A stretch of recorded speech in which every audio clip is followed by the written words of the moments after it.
kilalanin ang bagong girlfriend ni Buboy Villar. Ibinunyag ni Buboy na isa na siyang father of 3. Ginawa niya ang revelasyon ito sa podcast na Your Honor, tapos nang hino-host kasama si Tuesday Vargas. Sa special na episode para sa kanyang kaarawan, siya mismo napunta sa hot seat.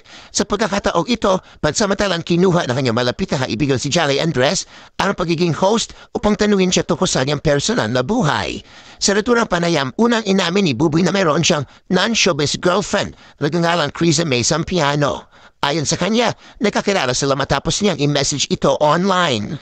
Ibinahagi rin ni Buboy na isa sa mahalagang katangian na hinahanap niya sa isang karelasyon na pagmamahal ito sa kanyang dalawang anak, higit pa sa pagmamahal sa kanya. Si Criza May Sampiano, mas kilala bilang Isay, ay nasa social media. Sa Instagram, ang gamit ng username ay @_Isay Sampiano, kung saan ibinabahagi niya ilang bahagi ng kanyang personal na buhay.